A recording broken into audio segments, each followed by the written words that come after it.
Okay, we'll go a little further today in the Chumash class. We're learning about the tabernacle, how the Jews made this holy temple, portable holy temple.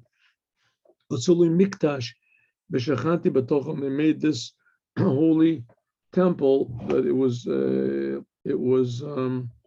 it could be disassembled and then reassembled in the desert, and they took this with them wherever they went. But it had to be made according to exact specifications, and these are the exact specifications. Well, we talked about it last time. The general form of how it looked, how the tabernacle looked, and that there was this sort of square, rectangular tent that was placed inside of a large yard. That the yard was defined by curtains that went all around it. The whole thing was open up to the sky. And this tent was also open to the sky, and it didn't have an official roof, but it was covered over by different types of skins of animals and cloth. Well, that's what we'll see now. So now God is telling Moses to make to bring, first of all, the ingredients. And then after that, the first thing Moses tells him to make, God tells Moses to make, is the ark. And that we'll learn also today. And if you remember, we learned yesterday from the Ramban, the reason that the ark is the first thing that God explains is because the ark is the most important detail of the tabernacle, because the ark was where God's presence, so to speak, rested, and God would speak to Moses from between these two statues that were on the top of the ark. And that we learned about that in the morning, what exactly these two statues were and how it represents the relationship between God and the Jewish people, and how God brings down the Torah to us, and how we elevate ourselves back to God by prayer and doing the commandments, etc. So let's go back briefly. This was the Ramban that we did. And again, God says to Moses, speak to the Jewish people, and they should take to me a donation from every person who has a generous heart. They should take my this donation. And this is what they should take: gold, silver, and copper. Now the Rebbe asks, remember this we learned in the morning, why does it say gold first? And we're in the middle of discussing this in the morning. Come in the morning and we'll see what this means. Gold, silver, techelet vargamon. These are two types of cloth. Rashi, let's look at Rashi here. Tsemer, this is, let's go over here.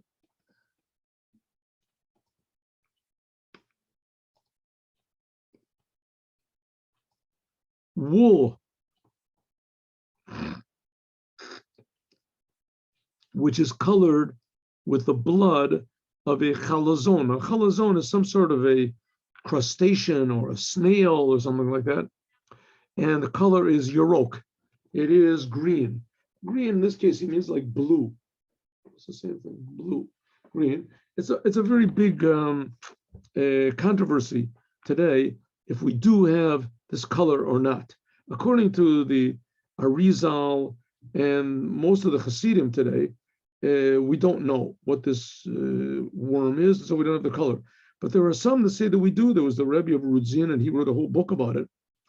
And it was very convincing what he writes in the book. But nevertheless, the other rabbis in Chabad also and they don't use this blue, because they say that it says in the writings of the Arizal that until the time of the Mashiach, until the time of the temple is built, that we won't be able to do it. So what they even though they found some sort of crustacean, this snail or whatever it is that has exactly the qualities that they're looking for, but nevertheless they say that it's just an imitation. It's not the real thing. In any case, that's what they had to bring, was this techelet, this wool, and it was colored with blue. And that's also with the tzitzit. The tzitzit, when people who do believe that you should have, there's one strand or two strands that are colored blue.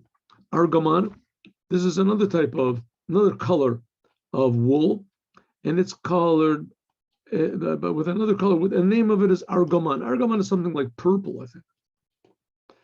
And sheish, that means pishtan. Sometimes the word sheish refers to also fine wool, but here it says sheish means silk, not pishtan, linen.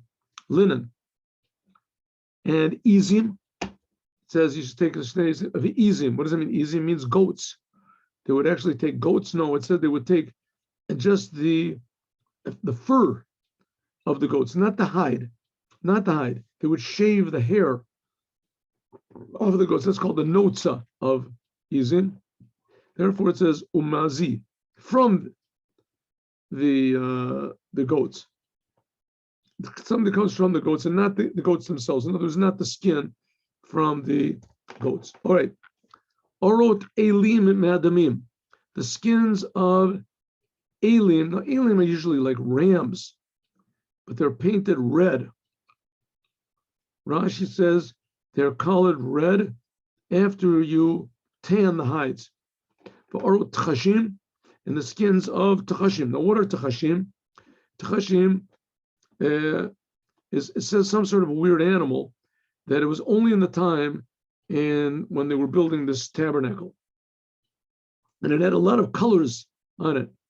Therefore, in the Targum, the translation is, it says sus gana. Sus gana means a lot of colors. Shasas, that a person is happy with the multitude of colors that it had. So some people translate it as some sort of a sea creature, with a walrus, with a unicorn, or whatever. Anyway, all those, according to Rashi, those are all inaccurate, because it's some sort of an animal that has multicolored fur. Atse shitim. And you also had to bring in the shitim wood. Shitim wood. Where did they get the shitim wood? In the desert. There's no shitim wood growing in the desert. So Rabbi Tanchuma says that when Jacob went into Egypt with all of the 10 tribes, remember, Jacob went into Egypt, there was only 70 people, Yaakov and all of his sons and his grandsons. So when they went in, it says that Yaakov, when he went into Egypt, remember they went down there, he didn't even know that Yosef was he hadn't seen Yosef yet, he just heard that Yosef was still alive, his son was still alive. So he went down, and Tzafa, he saw Yaakov, he saw Baruch HaKodesh with a prophetic spirit, Shatini Yisrael, that the Jewish people were going to get out of Egypt, and they would build Mishkan, they would build a tabernacle in the desert.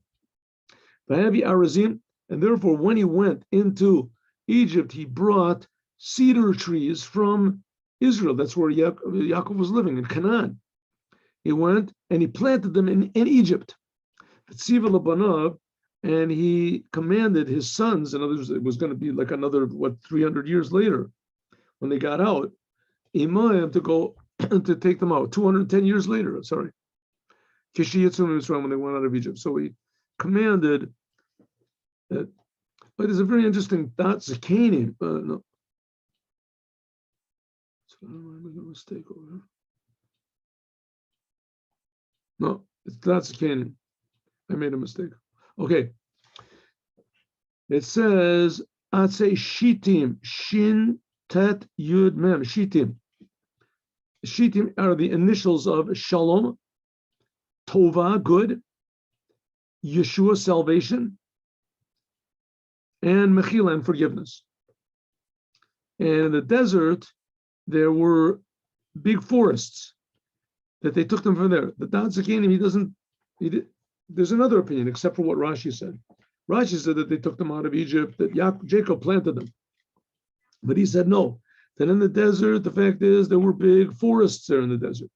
And they took these wood from there. And it was called Shittim. Now the word Shittim is a bit of a notorious word. It says, Vayeshev Yisrael b'Shittim. It says that in fact, the Jewish people, when they were traveling, one of the journeys was in a place called Shittim. It wasn't such a good place. This is where the Jews sinned with the daughters of Moab. Went crazy over there. Shitim also means to go crazy. Shtut. Also, it says, Vayishlach Yeshua ben Nun min Hashitim. It says that Yeshua also sent spies from a place called Shittim. Why? Because of this river, because of this forest, that this was called Shittim. Not like what Rashi said. Again, Rashi says that they took these boards out of Egypt where Jacob planted them. And he said, no, there's another opinion. There were forests, and in these forests, God arranged that there would be growing these Shittim trees. That's what it says. It's Shita Hadas. It says it's a place of Shita and Hadas, a place of this, whatever it is, cedar wood and hyssop. Who ate kal? This is a very, very light wood, like balsam wood. What is balsam wood? Is light. There's another type of wood that's very light. Balsam is light, I think. Then there's also, I don't remember. Okay. Anyway, it's a very light type of wood, he says. It's light, and it's smooth. Potato shukol, how can you know that it's smooth and it's light? It's not heavy. Now, another Rashi, you're going to see that he says that the boards were tremendously heavy. But he says that's again, no, they were very light. How do you know they were light? So because the tent of the meeting, that was in the middle. Let's see if we can find the picture. I want to find a picture 1 minute.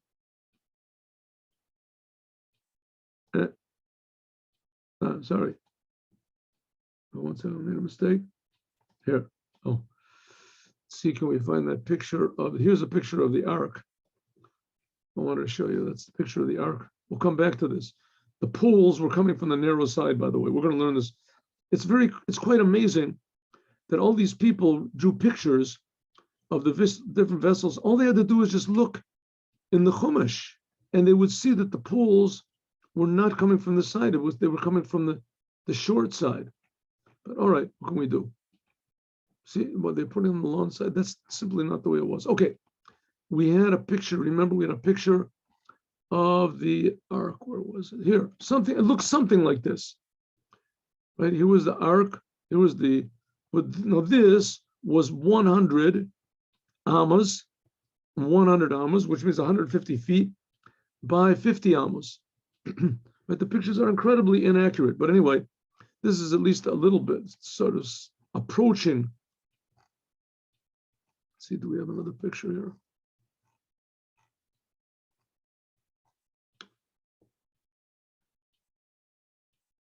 All right. I don't know if these pictures, here it is, something like this. Is this showing up, by the way? Or maybe sometimes it doesn't show up. Here, let's do it like this. 1 second. I'm going to go back here. Oh.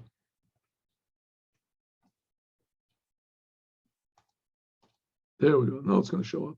Here we go.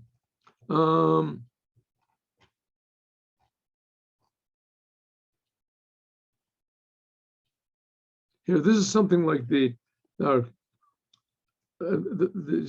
I would like to show it to you, but just the pictures are so tremendously, strangely inaccurate. I mean, if they're going to make a picture, so I mean, why not? Why make it up?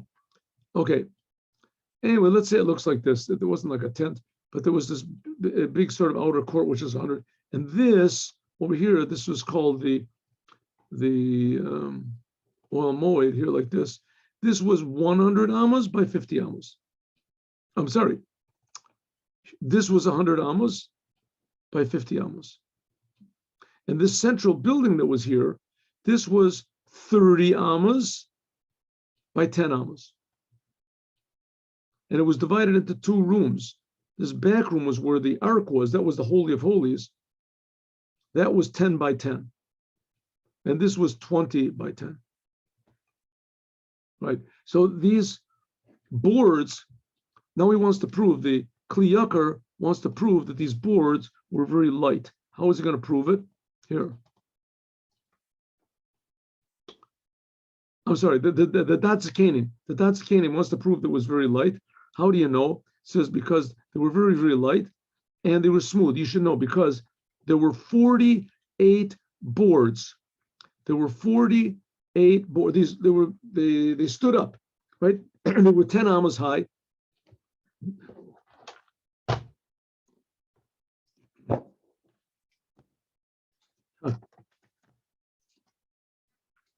There were 10 amas high. There was, and each one of them was 1.5 amas wide. So there was 10, 20 on each side. That was the 30 that I told you about. 20, and then there was 8 on the top side. So it says there were 48 of these boards altogether. And there were also sockets that they went into. That was 2 for each one. So it was twice as much, 96. And there were also, etc., etc., etc. All of this, it says there were 8 oxes that dragged this whole entire thing. For Merari, he was the one that took all the boards, like we're going to say later on. And nevertheless, these crushing, they were 10 amas high. They were wide 1.5, and there was 48 of them. So you think it was so tremendously heavy? How could 8 oxes pull it? This is his proof. So it must be that the wood was very, very light, because they also had all these sockets made of silver to carry.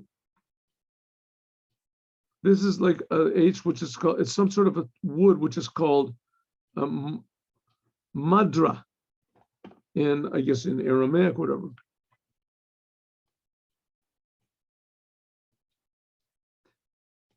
Okay, but some people say, no, that these boards were boards that Yaakov planted when he went into Egypt. That's what Rashi said. When they took him out with him. And this is what it said, that there's a poem, a song, for Od, Ita, etc. There's a song that talks about this, how Jacob took the boards with him. But Od, Ita, it says in the Midrash, that the middle pillar was from the staff of Jacob. Like it says in Makliah, went over the Jordan River, etc. So this is, let's go back to this picture again. Can we do the picture? I hope it'll come out.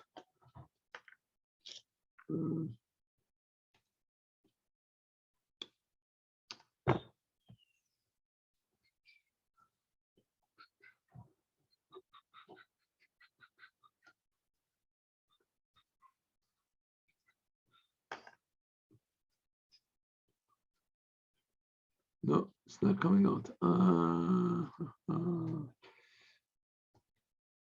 Here. See here, if you look at the, this is made of, here, this is a picture of it. See, there were boards. Each one of these boards, there was 20 on this side, 20 on this side, and 8 over here. They were 10 amas high, meaning it was 15 feet high, and each one was 1.5 amas by 1 amma. Each one of these boards. We'll get over to it a little bit later. But he says, according to that should be, they were very, they must have been very light, because he could carry all these in one. There's another place where it says they were so heavy that Moses couldn't lift them up on his own, and God had to help him. In any case, these boards were held together by posts. None of these pictures shows it. There was a long staff here.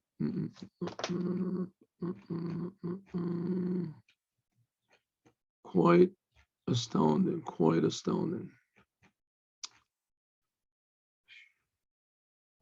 Any case, here, if we could just get a picture, here, see, these are the boards, and there was posts that went through. It says there was,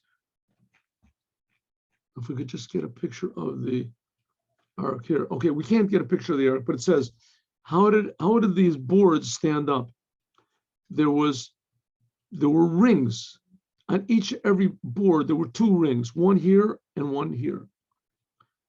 And also every board had a hole in the middle this way that ran all the way down. And those holes were exactly corresponding to one another. There was one long staff, one long bolt that was pushed in here, and it went all the way around here, around the corners, and it came all the way out. It says that was the staff of Jacob. Went all the way through. And all the others, there were rings. There was one staff that went up to the half, Another staff went up to the half. On the other side, one staff went to the half, another staff went to the half, and so is on the other side. And so, but the middle pillar, says this middle bolt, that was Jacob's staff that he took into Egypt, and it was a big miracle that it was used. The Jewish people took it out, and they used it as this middle staff for the. Okay, here's a sort of a nice picture of the ark. See, that's the picture we had before. The stabs are coming out the side, the narrow side. When the high priest went into the Holy of Holies, this is what he would see. He would see the ark like this, the ark facing the long side, with the poles coming out from the short sides. Here's this picture over here. Now this ark, which we're going to learn soon, really it was 3 boxes, one inside of the other. The inside box was gold. Then they put that inside a smaller box. They put it exactly, it fit into a middle box, which that was made of wood. And then those two, they fit exactly into an outside box that was made of gold. And in the end, it was coated with gold. So it was actually pretty heavy. All right, back to the text.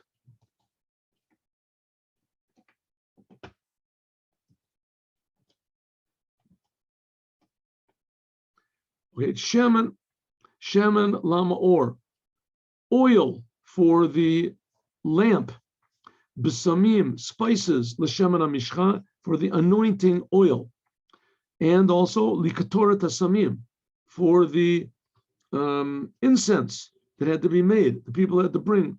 Now, interestingly enough, all these different types of spices, and we're going to see later the same question with the stones, they're not counted as separate entities. They're not counted as separate spices. There's 11 ingredients in the spices. They're not considered to be, they're not listed separately. It just says bring them, that's one thing. And also with the stones for the breastplate and for the shoulder, there's 2 stones, one on each shoulder of the high priest and 12 on the breastplate. It doesn't enumerate them either. It just says bring the stones, that's all. And we're going to see the Dat Zachenim, he's going to stand on that just one moment. Avnei Shoim, Avnei Melim, that's the stones on the shoulders that hold up the apron of the high priest. And Avnei Melim, this is what we'll talk about more next week. Next week's Torah portion talks about the garments of the high priest, Okay, now you just have to keep remembering that this is God speaking over here. This is not Moses. Moses did not make this up. This is not a group of, Kabbalists that they came to some, mystical conclusions so the garments were made according to these spiritual visions that they had. No, this is God himself is talking about how he has to be served. So this is pretty, it is essential and deep to life. How Chassidut explains, but okay, here's the oil. The oil, Tema, big wonder. Shekola Parsha B'Tzorchi Binyan, that the whole entire Torah portion is talking about in the materials that were necessary to build this tabernacle, except for here. The oil. What's it talking about? The oil for the candelabra, and the spices for the anointing oil and for the incense. Now these things were not necessary in the actual building of the tabernacle. They were good for the service of the tabernacle, right? You had one of the things you had to use to serve. You had to light the lights. But it doesn't say you have to bring this here. He says he also doesn't say you have to bring the sacrifices, right? Why does it say you have to bring this oil when it was only part of the service? It wasn't part of the actual building. That's the question that Das Zachenim asks. Why? It says this whole entire Torah portion is talking about the ingredients necessary to build the temple, the tabernacle. And these things are only to how to serve God, right? And the things which are necessary to serve God, they don't list over here. For instance, it doesn't say that you have to bring wheat for the what's called the face bread. You don't have to bring sheep for the continual offering. You don't have to bring wood to burn on the altar. So why does it say you have to bring oil? Why does that one of the agreements? It has nothing to do with actual building of the temple. It deals with the service, and the things dealing with the service of God, they're not listed here. Maybe we can say no, that these three things are really, yes, necessary for the actual building. This oil for the land, for the menorah, for the fire, the spices for the oil of anointing, and the spices for the incense. This is part of the essential building. Why? Where do they use oil to build? Where? Why? So he says like this. Yeshlomo, we can say that these three things were necessary for the building. The oil of anointing, this was used to anoint all the vessels. You couldn't use them until you anointed them. What about the incense? The incense was to give the proper fragrance and ambience to the house, like a king. It says that they make the house, they put spices and perfumes in the house before the king comes there.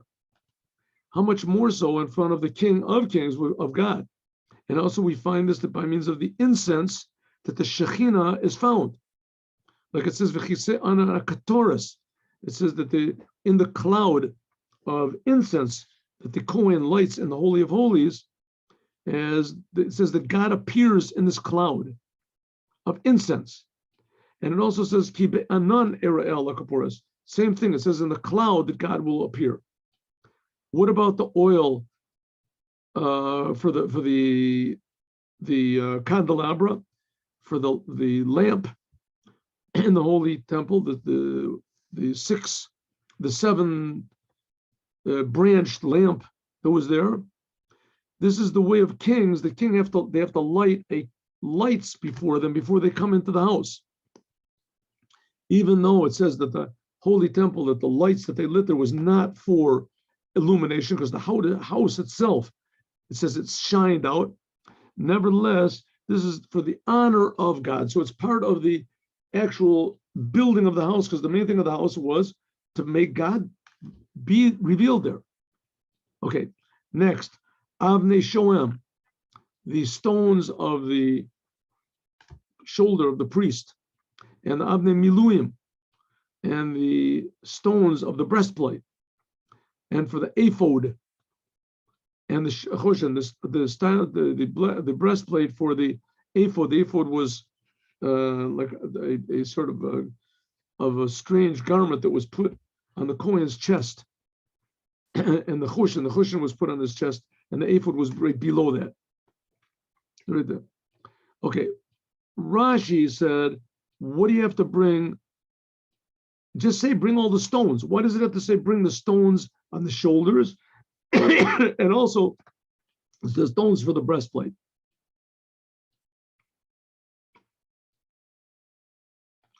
Maybe I'll show you a picture over here. We have a little bit of time. So let's see if we can find this over here. Can we find the breastplate? The garments of the king. Strange pictures over here. I don't know. Here we go. No, do we have pictures of the Kohen Gadol? We'll see. Let's see. Let's go do a little searching over here.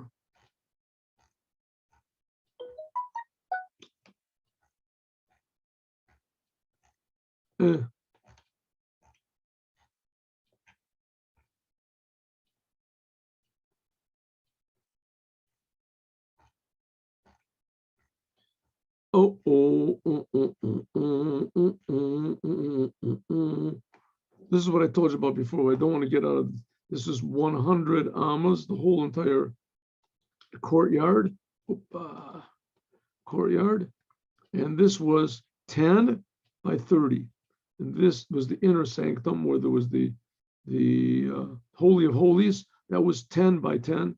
And this was 10 by 30. Okay, we talked about that. And then the altar, the outside altar. We did all this yesterday.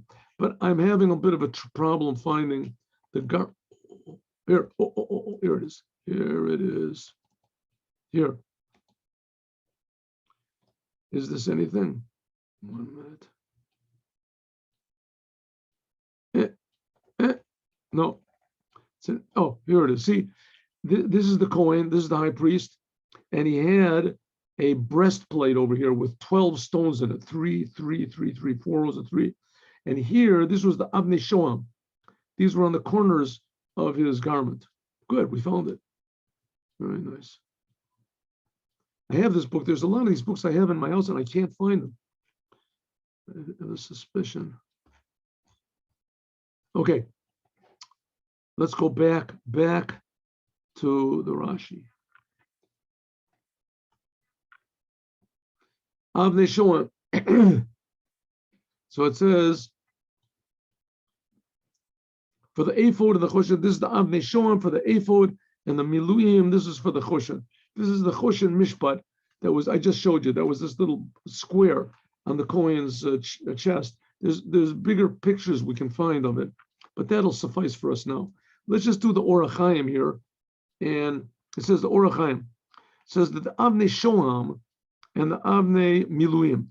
Says the Rebbe, says the Or HaChaim, this is the Or HaChaim HaKadosh, Rabbi Chaim Ben Attar. And he said, let's understand what's going on over here. It says that there's 11 things that they have to be brought. And these were 2 more. Altogether, there was 13.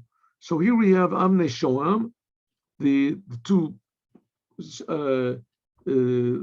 precious stones that were on the shoulders. And here we have the Avnei Miluim, 12 stones that were on the breastplate. So this is considered to be just 2 things. The Shoam is considered to be 1, even though there's 2 stones. And the Avnei Miluim, even though there's 12, it's also considered to be only 1. Says the Or HaChaim HaKadosh. Let's understand what's going on here. It says that there's 13 things altogether. This is 2 of them.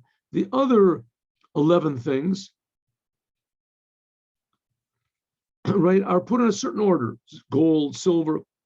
It should be that these precious stones should come before gold and silver, because these precious stones are more expensive. Maybe because we can say that when there was the inauguration of the tabernacle, that the leaders of the tribes, it says that they brought these things last. When they saw all the Jews brought everything that was necessary, so they brought all the stones. Maybe that's why it's there. And we find that it says that God didn't like that, and therefore there was even 1 letter that was missing from like it. But it says Hanasi'im, and it says that it's written without a yud. So therefore God put it in the end to show that it's the last thing that they brought, and he's just reminding of this bad thing. Okay, that's one reason why it's said at the last, because it should be in the beginning. It's the most expensive, right? To tell you that when they were bringing the offerings, that in fact the Nisim did bring this last of all. This last, okay, but that's sort of like a weak answer, because this is the commandment before they brought, right? Why put it last? In the commandment, they didn't do anything wrong yet. When did they do it wrong? When they were bringing it. So okay. Later on. So that's one. Oh, here's another answer. It says in the Talmud in Yoma that the garment of the Kohanim, it was permissible to use them. And so therefore, ein moalim bem, if you misuse the garments of the Kohanim, you don't have to, there's no penalty. The mi'ila, there's no penalty. And also I saw the Rambam that he also writes the same thing, Maimonides. So according to this, so the garments of the Kohen, even though they're precious as far as money goes, but they're not as holy as the other vessels of the temple. And so therefore they're put last in the end because they were as permissible to use them.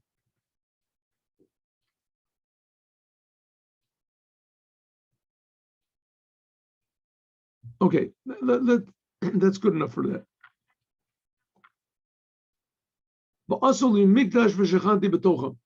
Make me a holy temple, and I will dwell inside of them.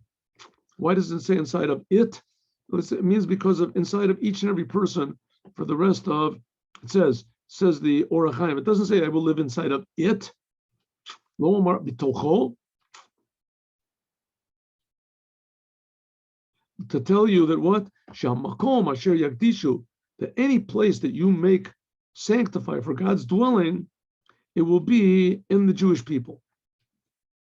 And that it says that the Mishkan really was spread out in the four camps of the Jewish people.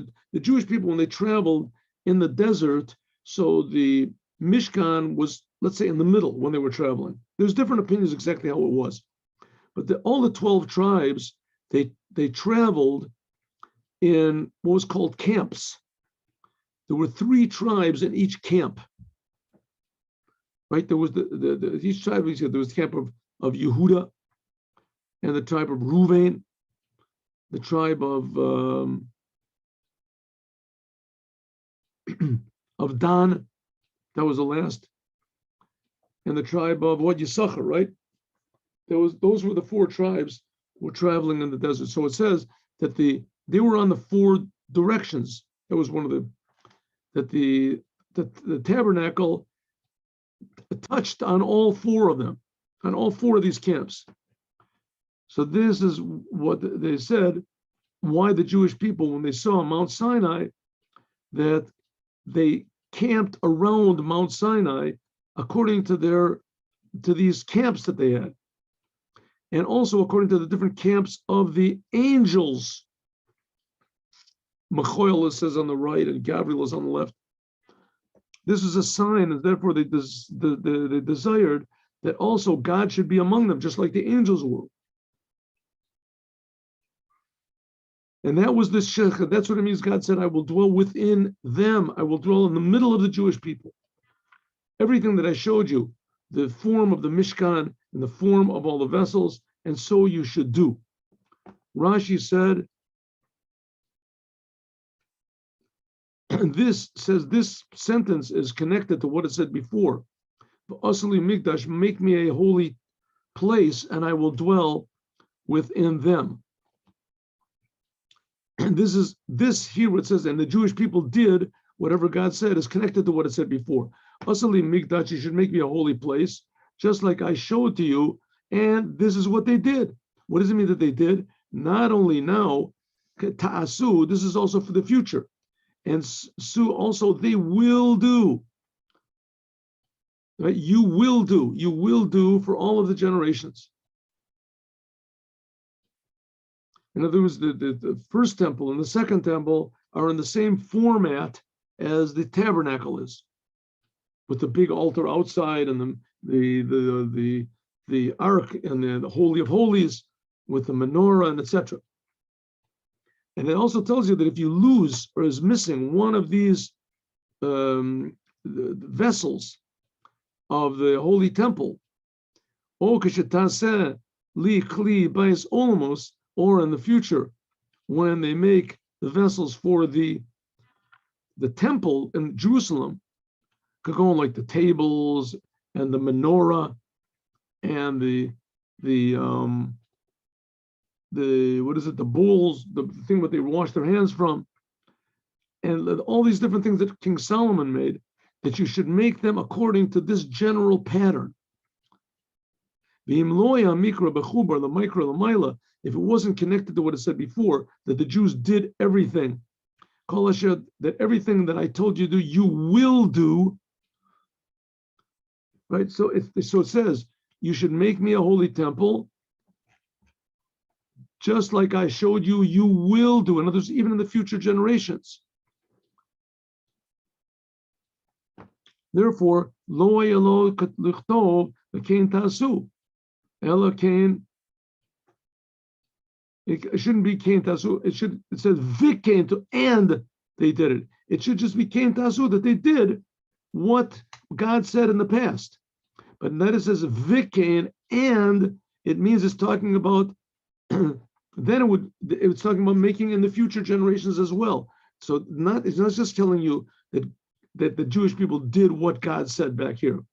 It's telling you that the Jewish people will do what God said. Then the future two temples that it'll be built on the same principles, the same vessels, in the same general form as it was in the tabernacle. As we'll talk about more, God willing, tomorrow, 8:15. Hope to see you all.